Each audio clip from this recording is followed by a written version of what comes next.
Okay, lesson 3-1. The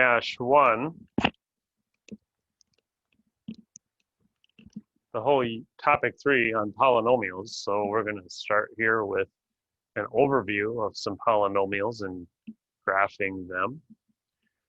First thing to know is that a polynomial is the sum or difference of these terms. If you're going to have it in standard form, it starts from the highest degree term and then goes down in degrees. This would be like x to the 0, so 0 degree term. The constant term is like degree 0, no x's there. The blue one here for an example, so it's written in the standard form, highest degree decreasing to the lowest degree. The highest degree term right here ends up being what's called the degree of the polynomial. So whatever the highest degree term is, and the coefficient of the highest degree term is called the leading coefficient. And you can see a picture down below that basically says the same thing, but if you want to reread their words as opposed to what I said. So it's still a trinomial of degree 3 with a leading coefficient of a 2 in this first example. All right, so that's just some vocab and what we're talking about when we're talking about a polynomial. Next example, so sometimes you go and you will graph these. We will use technology. I would suggest Desmos. If you have a graphing calculator, go ahead and use that. A polynomial function is a function whose rule is a polynomial. Well, hello, okay. So it seems reasonable.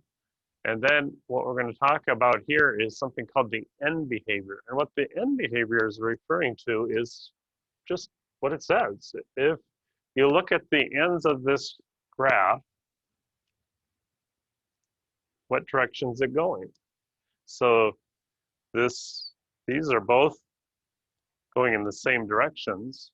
One's going up, one's going down. If you look at the degree, so you have an odd degree here on both of these.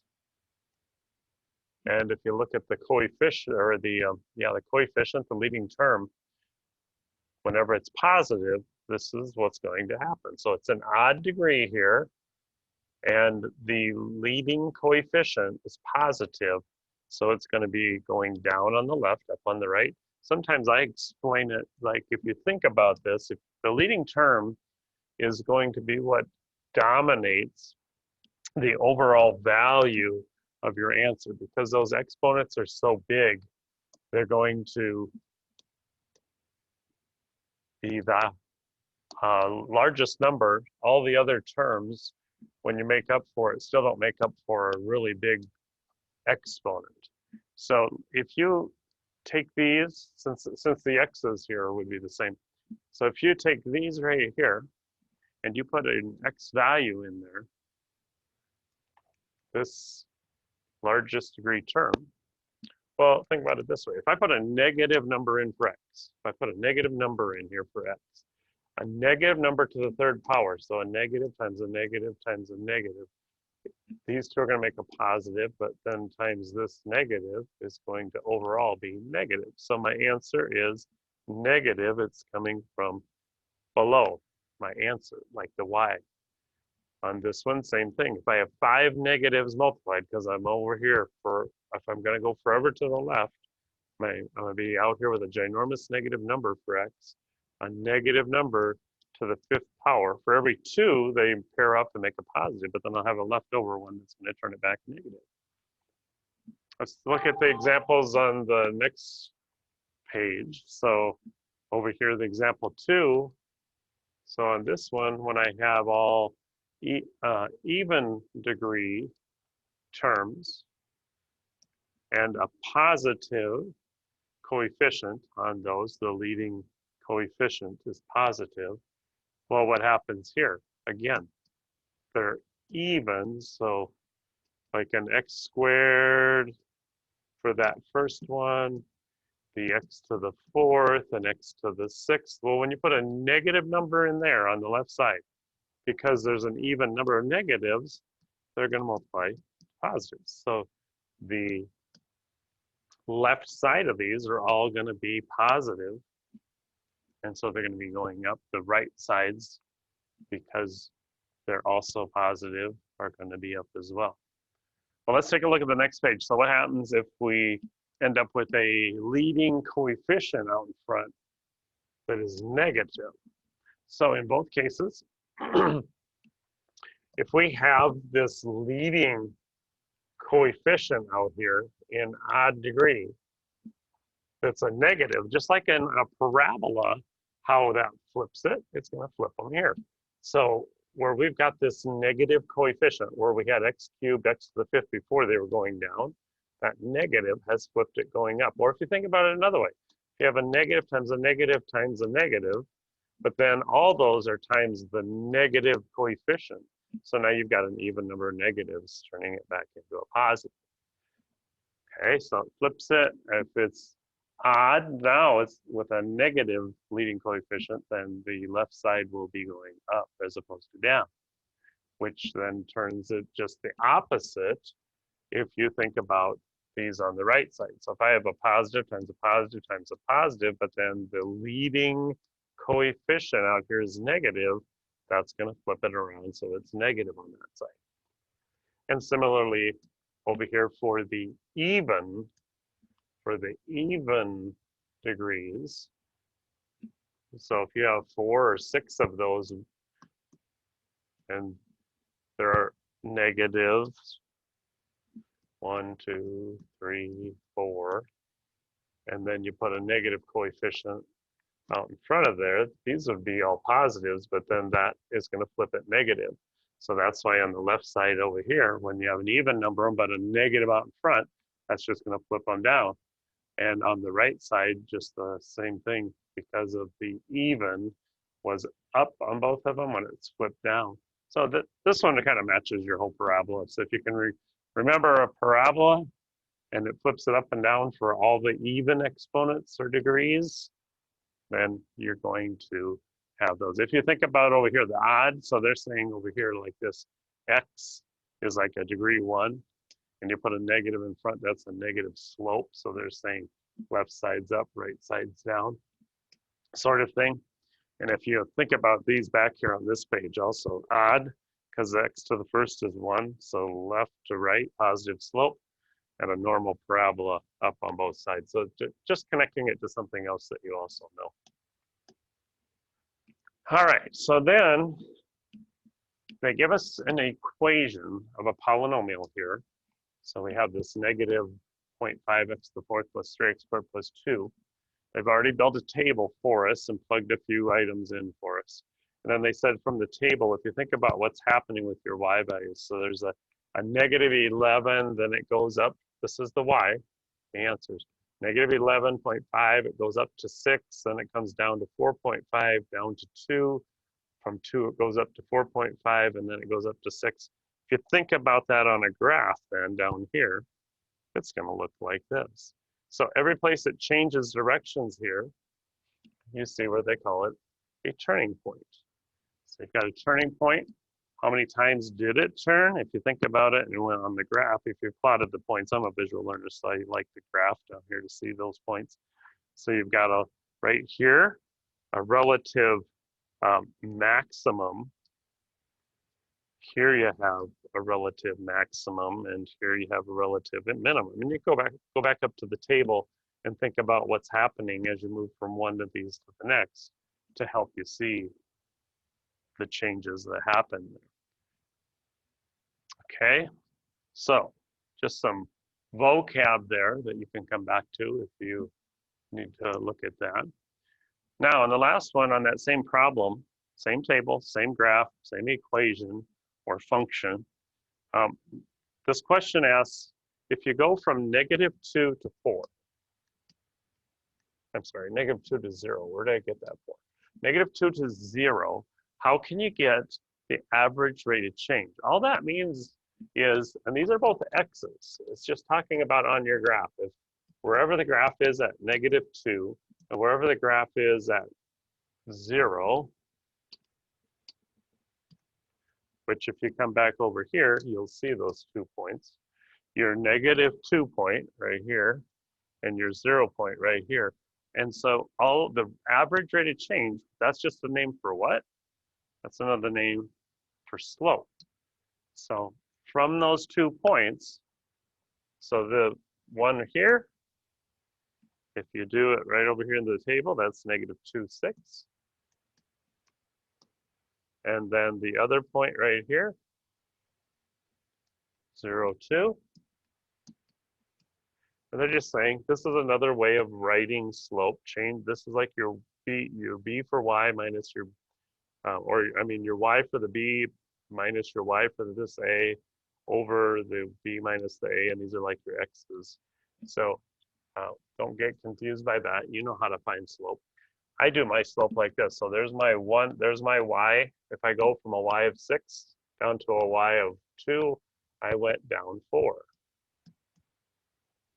And if I went from an x of -2 to an x of 0, that's on the x. So I went from -2 to the right to 0. I went right 2, which is right as a positive, which gives me an average rate of change, or also known as slope of -2. So that's just what they're showing you down here and putting it into my language. Just remember when you see this, though, that this -2 to 0 is an interval. So they're talking about this x to this x. And so if you do that, connecting these two dots, you can see that would be like a down 4 and over 2, which would be your -2 slope.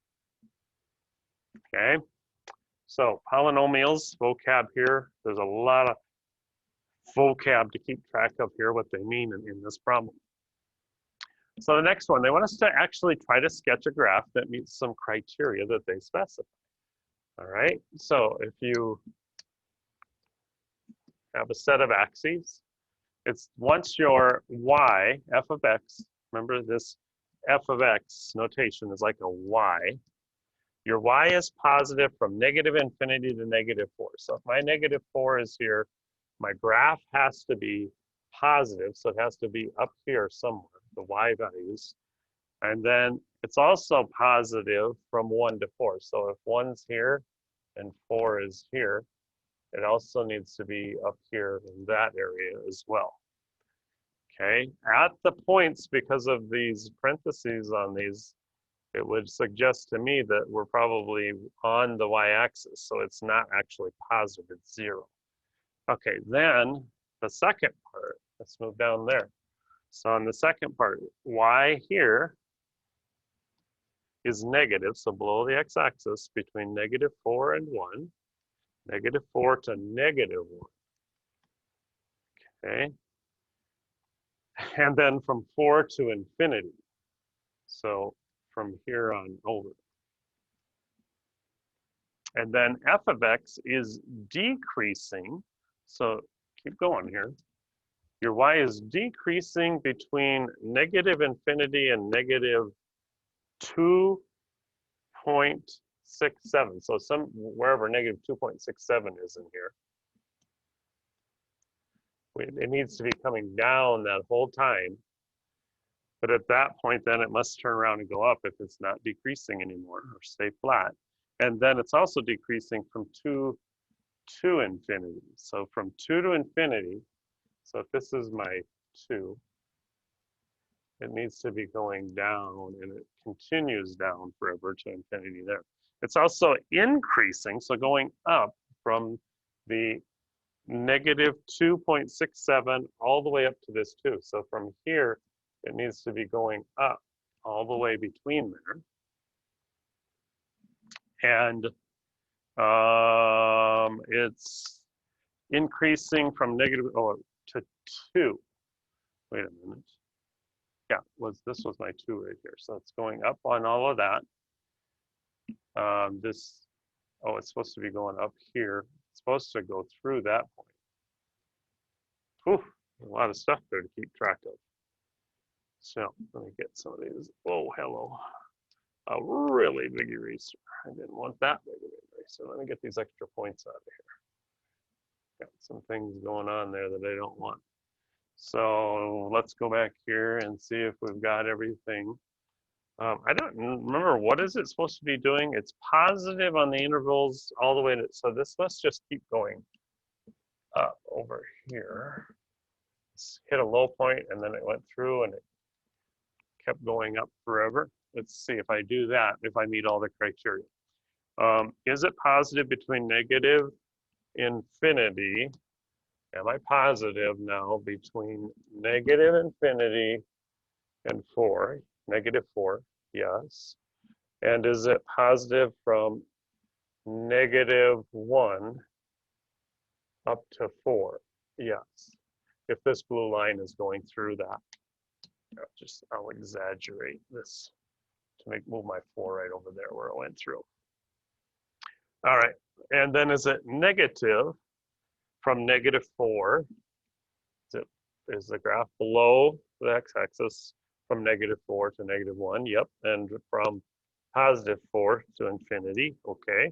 Is it going down from left to right? Is the graph moving in a downward direction, sort of like a negative slope, between negative infinity to the negative 2.67? Yep. And then is it going down again from 2 to infinity? Yes. And is it increasing from the negative 2.67 up to 2? So it's, to me, it's a little bit like a puzzle, is just trying to get all of the parts.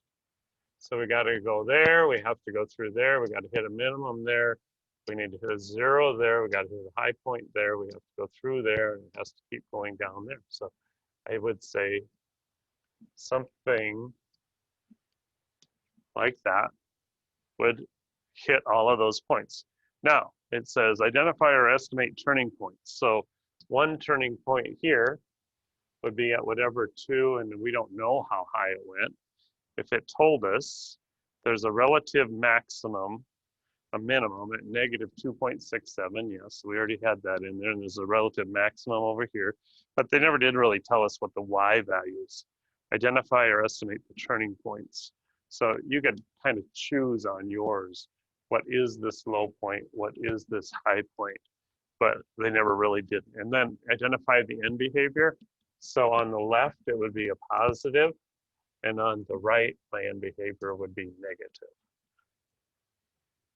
What do you think?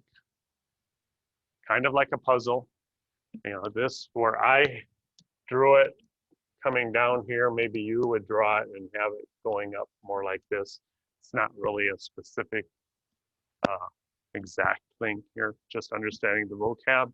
And polynomials, how the graphs are defined with all the different vocabulary. All right, last one. So the last one here for our overview on 3-1. We're gonna have a, you know, like I almost always do, have a word problem, a model, an equation for a situation. Abby, she's trying to figure out if she uses different amounts of vinegar, I believe it is. So X,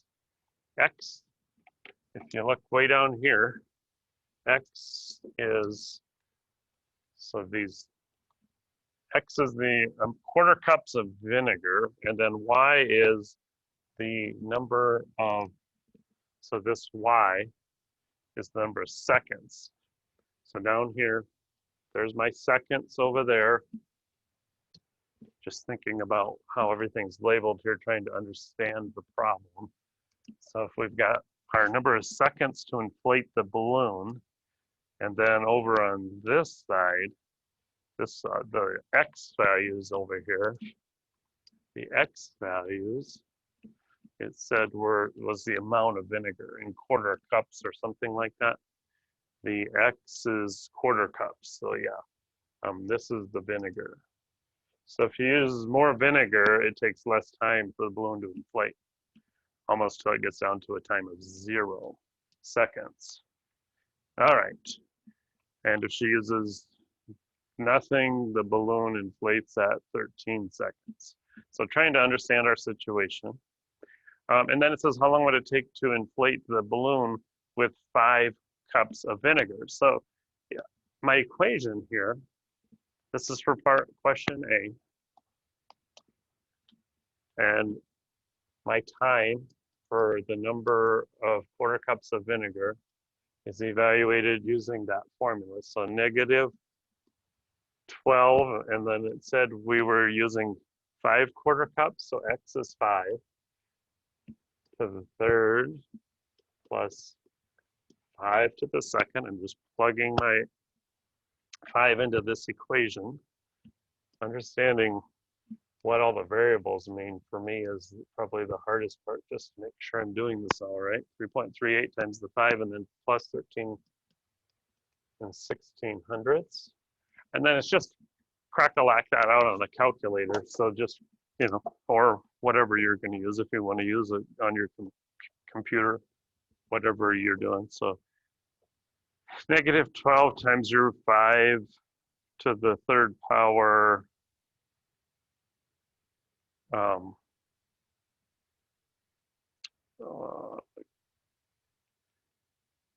plus 5 to the second minus 3.38 times your 5 and add a 13 and 1600ths onto that. Negative 12, 5 to the third plus 5 squared minus 3.38 times your 5 plus. And I get something like a ginormous numbers that doesn't seem right. A negative 12. Oh, that's a 0.12. Oh, you guys are probably watching this going, oh, he's gonna have a mistake there. So let me go up, get that equation. Hopefully that's the only thing. I had a ginormous negative number, negative 1,478. Looked at the graph and it's like, well, that doesn't make any sense for the graph that we have. So let's put a 0.12 in there. And so I've got 6.26. Looking at the graph, that looks like that could be reasonable. 6.26. And remember, that was a y, so that was 6.2 seconds. If it was 5, I think it's a quarter cups of vinegar. So making sure that you label your, so that'd be like a cup and a quarter of vinegar, right? 5 quarter cups. All right, then it says, what do the x and y intercepts on the graph mean? So in terms of this problem, I kind of talked about that when we even looked at the graph the first time, because it helps me to just make sense of the problem. So remember the zero right here for the x, that would be 0 cups, quarter cups of vinegar. And it would take 13.16 seconds to inflate the balloon. And then if you take the one on the bottom, that would be 6.585 cups, quarter cups of vinegar. And then it would, the balloon would be inflated instantly. So 0 seconds to actually inflate the balloon. So what do the x and y intercepts in the graph mean in this context, and do they make sense? The do they make sense part, I think, is saying, well, you can't technically inflate the balloon in 0 seconds. So, and you can't have the balloon inflate at all if you don't put any vinegar in there. The chemical reaction is going to take place. So keeping in mind that there are some limitations here in terms of the numbers on that graph. Obviously, negative time doesn't make sense. Negative cups of vinegar doesn't make sense, that kind of thing. So hopefully that's topic or lesson 3.1, kind of an overview of some polynomial information.